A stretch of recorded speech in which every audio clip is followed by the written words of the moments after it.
on important Japanese army base. That bomb had more power than 20,000 tons of TNT. It had more than 2,000 times the blast power of the British Grand Slam, which is the largest bomb ever yet used in the history of warfare. That's a big lie. This was not an army base. This was a city full of people, young and old, male and female. And the fact is that it was well known to Harry Truman that he did not need to do this to end the war. And this was done above all to send a message to Russia. And the second bomb was done in part to test the second bomb, which was a different type of bomb, a plutonium bomb. And so you have weapons testing motivations, you have demonstration of ability, which just couldn't be done by, for example, revealing that you had such a bomb and threatening to use it, which rationally ought to have had the impact needed. The problem is there was no impact needed. The war was over. And this was a brutal act of mass murder for no good reason, as are all wars. So let me give you one of the best reporters that you can read, not if you pick up the LA Times, but if you own a computer or can find somebody who owns one. Just Google Jason Leopold and you will instantly be better educated than you were last year.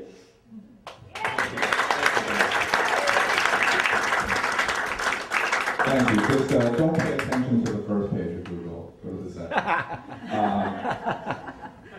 Anyway, I have to say that I too read David's book, and I'm so impressed by the fact that you disciplined yourself immediately after daybreak to sit down and write a book. And after I finished reading it, for me it was certainly an education. And what came to mind was Howard Zinn type book, People's History of the United States, because what David did, or what he does rather in this book, is really educate you about the truth, what the reality is. And I have to applaud you for that. So. Thanks for making that. After Barack Obama was elected, spending the past decade, 8 years rather, covering George Bush from a reporter's point of view, I was looking forward to covering a new administration, and particularly one that made such grand promises on the campaign trail. Especially with matters related to civil liberties, human rights, the so-called war on terror, and immediately after, probably about a month after Barack Obama was elected, it became painfully clear that I was going to be writing the exact same stories over and over again. And that became clear in February of 2002 when Obama's Justice Department appeared in a federal courtroom in Northern California to assert state secrets for individuals that were suing the Boeing subsidiary regarding rendition flights. And it kept moving forward from there. Barack Obama's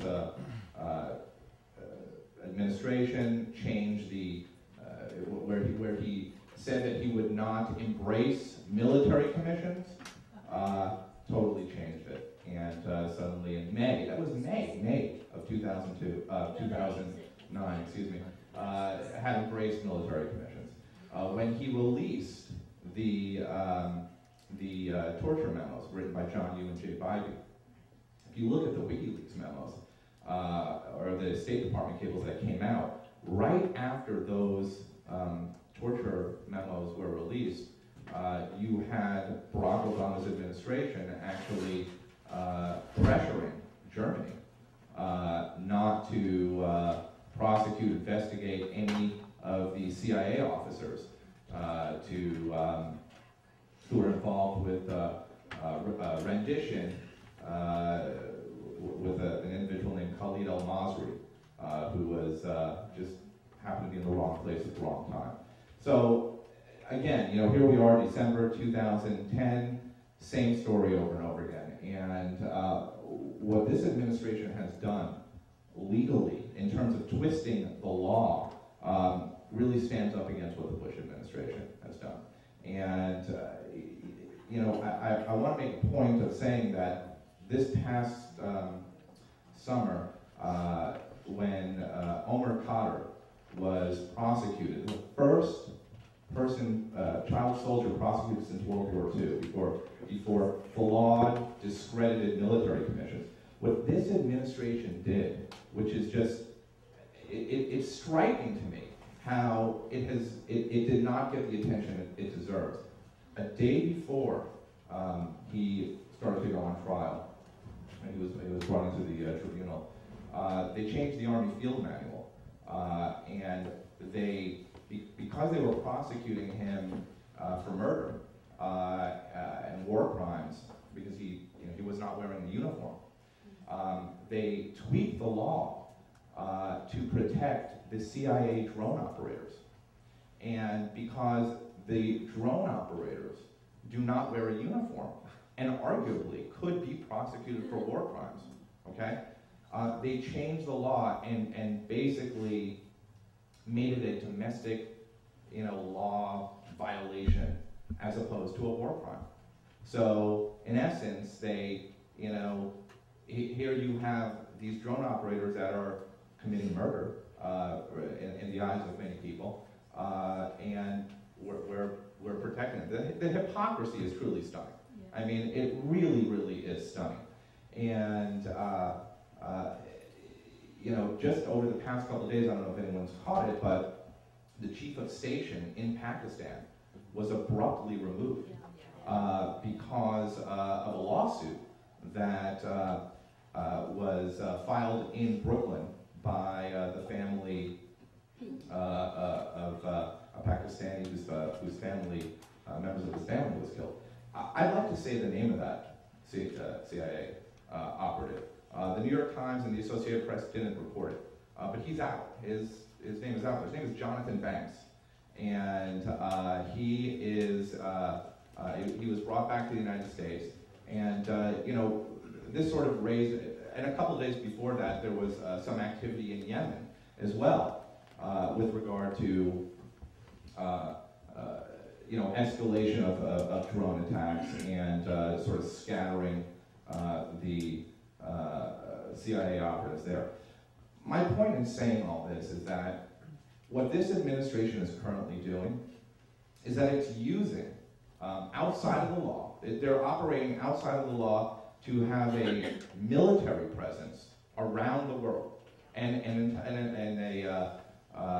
along with special ops, CIA, etc. And they're using the 2001 authorization to use military force as the justification for that. What's remarkable about that is that you even have members of the Bush administration that are saying that this administration is pushing the law. Now, that's what's so ironic about it. John Yoo, I cannot believe that this guy still gets published, but he was published in the Wall Street Journal. He had a column in the Wall Street Journal a few days ago, maybe about a week ago. And John Yoo and Robert Delahunty, who also worked in the Justice Department, they were criticizing this administration for using drones to wage war, largely because they felt that the intelligence assets, are destroyed. And they actually even said, the drones are killing civilians, so we need to be concerned about that. What they were talking about in this column was, trying to capture the alleged terrorists and imprison them in Guantanamo.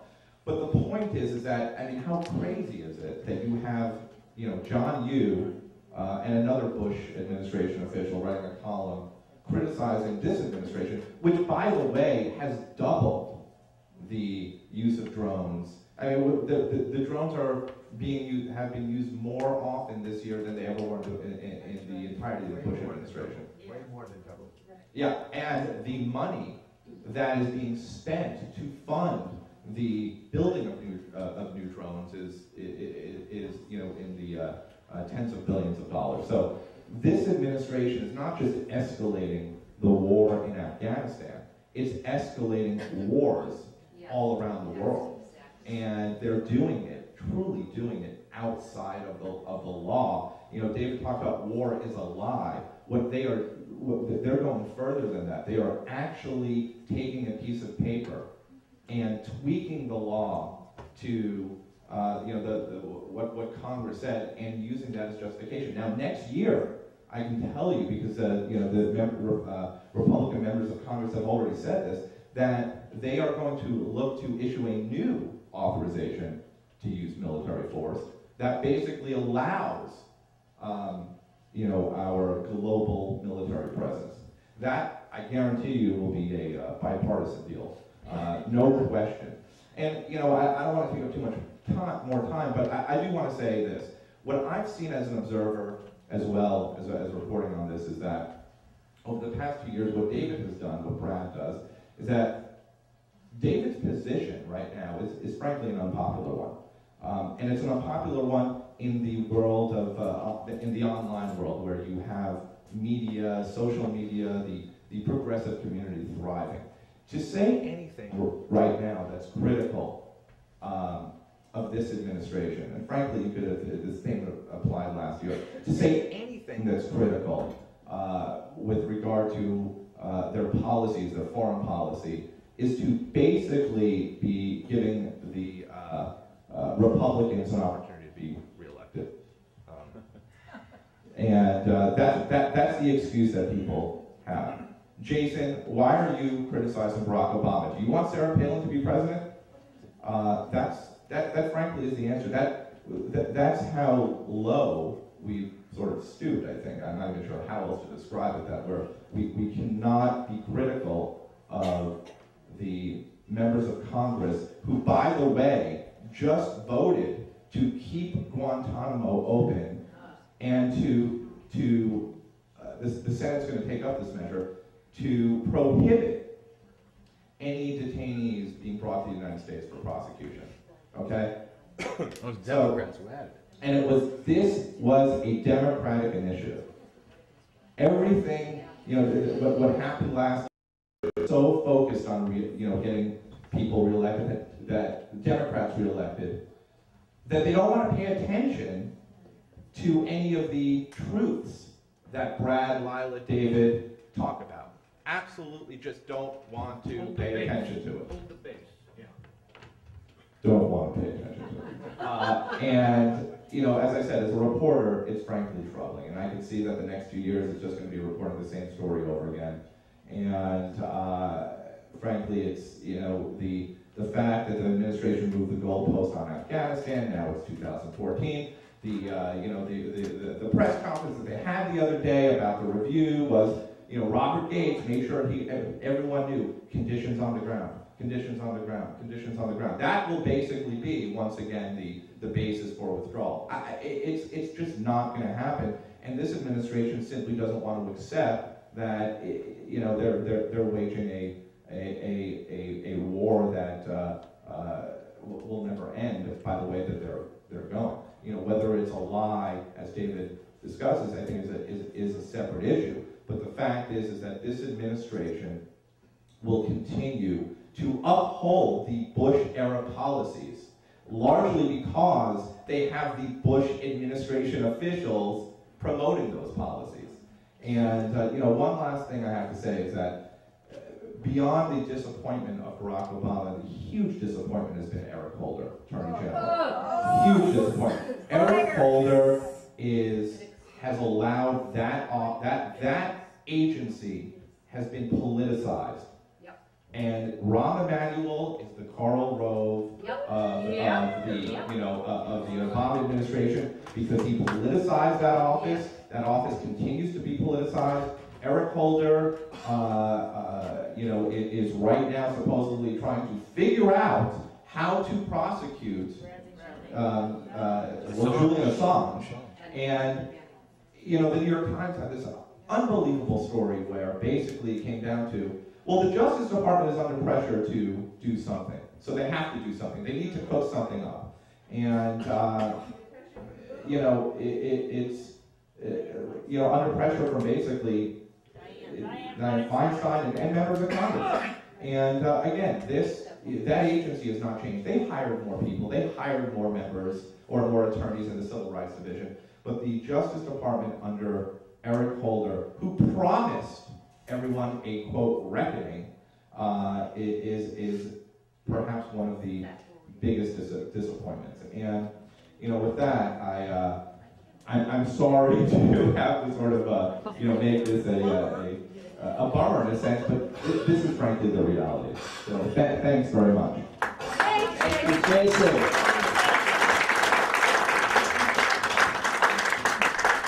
The good news is that the day before yesterday, we did go Christmas caroling at John Hughes' house, and we dropped off a sake full of coal. So I think the plan now is to take questions from any of you for any of us, including Lila.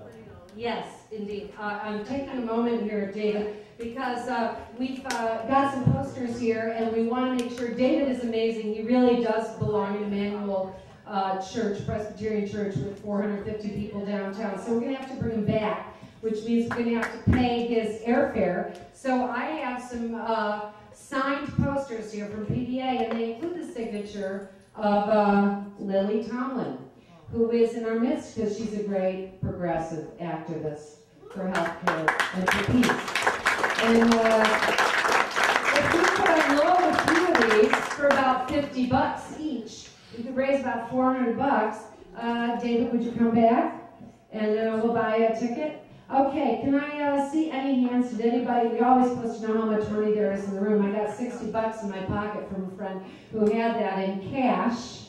And these posters do have Mimi Kennedy, David, Swanson, and Lily Tomlin on them. And if you can cough up $50, we would really like to send you home with one of these. So I'm not seeing it right now, but think it over. Thank you very much, Marcy. Thank you very much, Lionel. Pass this back to the cameraman, Lionel. Okay, that's good. We need to make sure that David's airfare gets paid for this time and the next time. And that's why we're offering these today. Okay, thank you very much. All right, we're up to 150. That's pretty good. That is pretty good. We got 1, 2, 3, 4, 5 more of these, and we would love you to leave with them, and it is a pretty historic moment. All right, I was on the panel, but I'm not going to take panelist time. However, I do want to say that watching on the TV, David, you've been backlit by a heart that my daughter made that says, "You used your hearts to make my hands, I used my hands to make this heart." You always have to remember there's a generation coming up behind us. They don't know everything we know. Some of the lies and the propaganda and the heartbreak to which we have been subject, we can't always pass that on to our children. That's what makes propaganda so insidious, and that's what makes education so important. I see Marcy Winograd, who is teaching now after running for Congress, nodding. The other things that have been in the background is my son getting married to a Japanese woman. She speaks Japanese. She was in the mountains of Japan, and he met her when he was teaching over there. My father fought in the war in the Pacific